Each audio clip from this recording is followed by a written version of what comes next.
بسم اللہ الرحمن الرحیم۔ النحو الواضح حصہ اول ثانویہ، یہ خاص اول کے لیے ہے۔ تو آج ہم نے اس لیکچر میں اس کے 8 قاعدے، پہلے 8 قاعدے ہم نے پڑھنے ہیں۔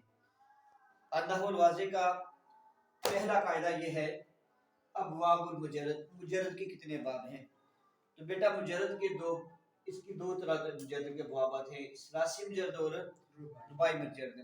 ثلاثی مجرد کے 6 باب ہیں، ناصرہ، ینصر، داربہ، یضرب، فاتحہ، یفتح، فاریہ، یفرح، کارما، یکرم اور حاسبہ، یہ 6 باب ثلاثی مجرد کے۔ اور رباعی مجرد کا ایک ہی باب ہے، اس کی علامت مضارع مضموم ہوتی ہے اور ما قبل حرف کثرت، جیسے یدہرجو، کیا ہے؟ یدہرجو، یہ اس کا مطلب مضارع میں آتا ہے اور ماضی میں یہ دہرا جاتا ہے، دہرا جا دہرجو۔ تو یہ ہے اس کا پہلا قانون۔ دوسرا قانون ہے ثلاثی مزید فی کے حوالے سے۔ ثلاثی مزید فی میں دوسرا قانون ہے، پھر اس دوسرے قانون کے آگے پھر 3 صورتیں ہیں۔ مزید کا مطلب ہوتا ہے زائد حرف آ جائے، 3 حرف سے جب حرف زائد ہو جائے گا تو اس کو ثلاثی مزید فی کہیں گے۔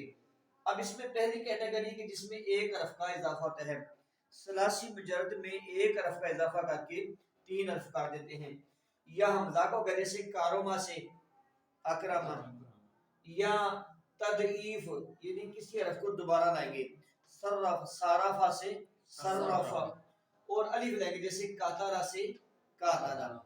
تو ایک حرف کتنے میں ابواب آتا ہے؟ 3 میں، حمزہ کے، تضعیف کے اور الف کے۔ یہ باب فعال، یہ تفعیل اور یہ باب مفعل۔ اس کا دوسرا جزء ہے کہ ثلاثی مجرد کے اندر 2 حرفوں کا اضافہ کر کے، ثلاثی مجرد کے اندر 2 حرفوں کا اضافہ کر کے ہم اس کو ثلاثی مزید فی بناتے ہیں۔ اب وہ 2 حرف کیا ہوتے ہیں؟ یا تو حمزہ اور نون آتے ہیں، جیسے فاتارا سے ان فاتارا، الف اور نون آ گیا، حمزہ اور نون آ گیا، یا حمزہ اور تا جیسے جانا با سے اجتانا با، فاخارا سے افتخارا، یا حمزہ اور تضعیف یعنی حمزہ آ جائے گا اور جو پہلے سے 3 حرف ان میں سے ایک حرف دوبارہ آ جائے گا، جیسے حامرہ سے احمرہ، یہ شروع میں حمزہ آ گیا، آخر میں یہ تضعیف، تضعیف کا مطلب اس کے اوپر شاد آ جائے، یا تا اور الف آ جائے، جیسے قابلہ سے تقابلہ، کاف سے پہلے تا اور کاف کے بعد الف، یا تا اور تضعیف آ جیسے تقبلہ، شروع میں تا آ جائے اور قابلہ میں جو با ہے با کے اوپر شاد دے دے، تضعیف کے اندر ڈبل کر کے لانا، شاد دے کے پڑھنا۔ تو یہ 5 باب ہیں۔ ثلاثی مجرد کے اندر ایک حرف کا اضافہ کر کے 3 باب بنتے ہیں، 2 حرفوں کا اضافہ کر کے 5 باب بنتے ہیں۔ یہ باب انفعال ہے، یہ باب افتعال ہے، یہ باب فعلال ہے، اور یہ باب تفاعل ہے، اور یہ تفاعل ہے۔ اب تیسرا اس کا پورشن یہ ہے کہ ثلاثی مزید فی میں مجرد کے اندر 3 حرفوں کا اضافہ کر کے اس کو ثلاثی مزید فی بناتے ہیں۔ ثلاثی مجرد میں ایک حرف کا اضافہ کر کے بنائے تو 3 باب بنتے ہیں، 2 حرفوں کا اضافہ کرے تو 5 باب بنتے ہیں، اور اگر 3 حرفوں کا اضافہ کرے تو 4 باب بنتے ہیں۔ اب 4 باب کون کون سے ہیں؟ پہلے میں حمزہ، سین اور تا کا اضافہ کرتے ہیں، جیسے ناصارہ سے استنصارہ، یا حمزہ، واو اور تضعیف، یہ حمزہ، واو اور بیٹا یہ مثال میں نے غلط دے دی ہے، حمزہ آئے گی، واو آئے گی اور ایک حرف 2 مرتبہ آئے گا۔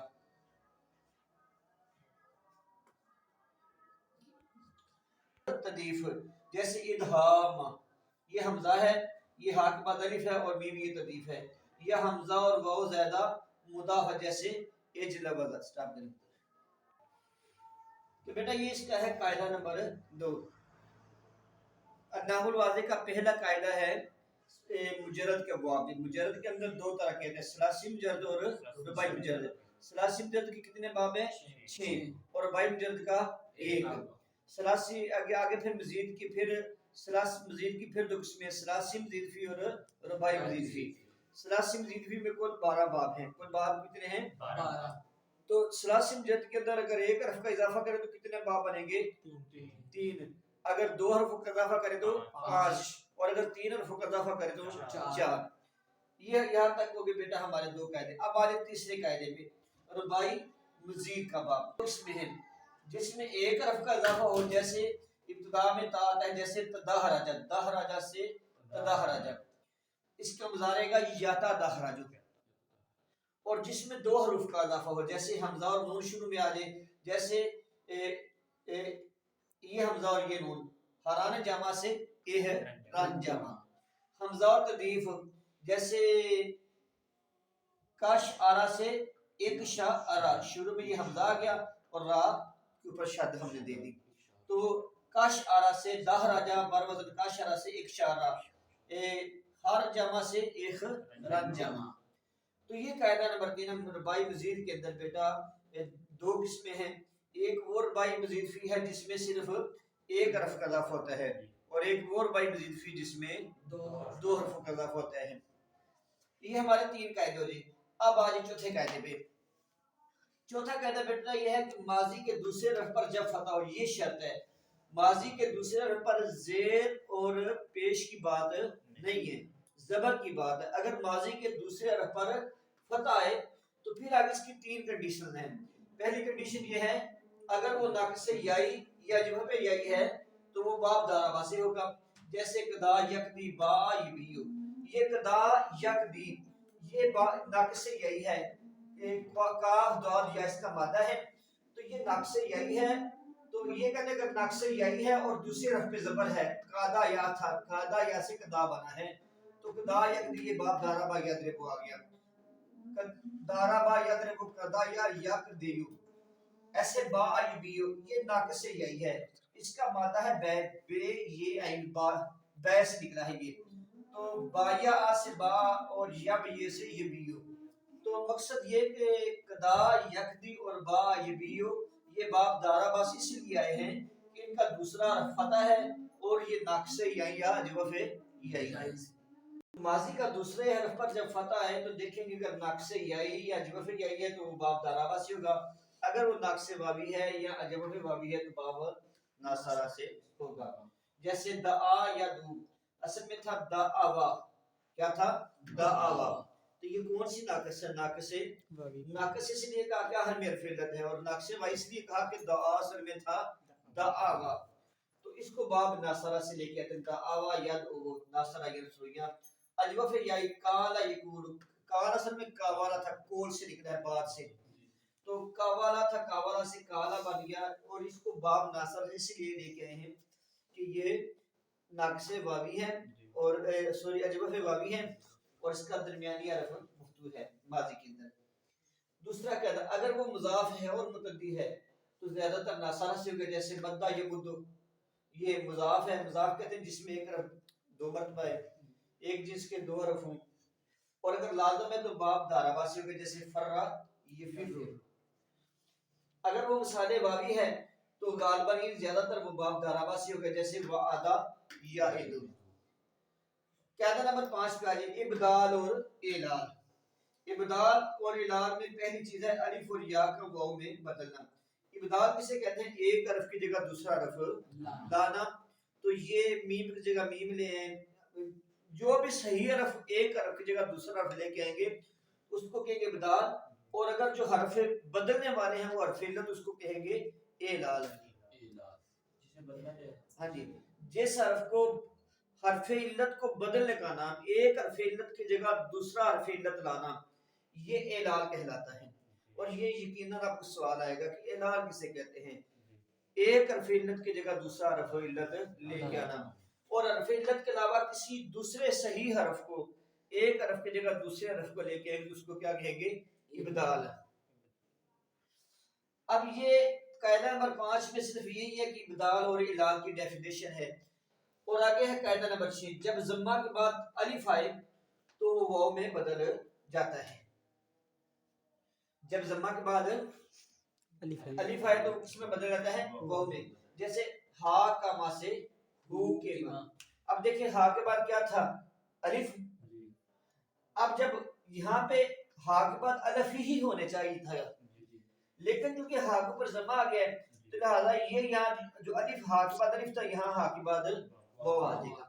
تو کہتے ہیں کہ جب الف ضمہ کے بعد آ جائے، یہ جیسے ہا کے بعد ادھر الف تھا ادھر بھی ہا کے بعد الف ہی تھا، لیکن چونکہ ہا کے اوپر ضمہ آ گیا تو ضمے کا تقاضا یہ ہے کہ میرے بعد الف نہ ہو بلکہ واو ہو، تو لہذا یہ واو الف سے بدلا ہے، یہ واو اصل میں کیا تھا؟ الف۔ اس میں تنیل ہوگی یا اعلال ہو گیا، اعلال کا عمل ہوا کہ الف کو ہم نے واو سے بدل دیا۔ قاعدہ نمبر 7، جب ضمہ کے بعد یا ساکنہ ہو، ضمہ ہو اور ضمہ کے بعد یا ساکنہ ہو تو وہ بھی واو میں بدل جاتی ہے، جیسے مویسرن سے موسرن، یہ ہم پڑھتے ہیں نا ایسارا ییسرن، تیسیرن فہو موسرن پڑھتے ہیں، تو موسرن اصل میں مویسرن تھا کیونکہ یہ یسر سے نکلا، اس کا مادہ یسر ہے، تو مویسرن سے موسرن، جیسے مرشدن ایسے ہی مویسرن تھا۔ اب یہ جو یا ہے جب یہ ضمے کے بعد آئے گی تو یا ضمہ کے بعد آئے تو یا ساکن ضمہ کے بعد آئے تو وہ یا کس میں بدل جائے گی؟ واو میں۔ یہ قاعدہ نمبر 7 ہے۔ قاعدہ نمبر 8 ہے واو کا یا میں بدلنا۔ یہاں تھا ہم نے الف کو اور یا کو کس میں بدلا تھا؟ واو میں۔ الف کو واو میں بدلا، یہاں یا کو واو میں بدلا۔ اب یہاں واو کے مطابق کہ واو بھی یا میں تبدیل، جیسے یا واو میں بدل سکتی ہے ایسے واو بھی یا میں بدل سکتی ہے، لیکن کب بدلنی ہے؟ کہتے ہیں جب واو اور یا ایک کلمہ میں جمع ہو، واو اور یا ایک کلمہ میں جمع اور پہلا حرف ساکن ہو، دو کنڈیشن ہوگی۔ پہلی کنڈیشن یہ کہ واو اور یا ایک کلمہ میں جمع ہو اور پہلا حرف، تو پھر بھی جو ہے نا بیٹا وہ جو واو ہے وہ کس میں بدل جائے گی؟ یا میں۔ کہتے ہیں اس ساکن سے پہلے کسرہ ہو، اس ساکن سے پہلے جب واو ساکن سے پہلے کسرہ ہو، یہاں پہ کر اس کو کھلے گا، واو ساکن سے پہلے کسرہ ہو تو وہ جو واو ہے کس میں بدل جائے گی؟ یا میں۔ میو آج سے کیا بنے گا؟ میاد۔ میوکات سے وقت سے میوکات اور میوکات سے میکات، میو آر سے میار، یہ بھی بڑا بیاری کام ہے۔ یا حرف علت ساکن کسرہ کے بعد ہو، کلمے کے آخر میں ہو، جیسے آلیو، اصل میں الوون بلندی کہتے ہیں نا، الوون، آلا و یالو، الا یالو پڑھتے ہیں لیکن مادہ اس کا عین لام اور واو، اس سے اس میں فائل آتا ہے آلیون، تو آلیون کو آلیف پڑھتے ہیں تو آلیف واو سے پہلے ساکن آ گیا تو آلیو کو بنا دیں گے آلی۔ یہ بیٹا ہمارے 8 قاعدے ہو گئے، انشاءاللہ آگے اس کے بعد پھر مزید پڑھتے ہیں۔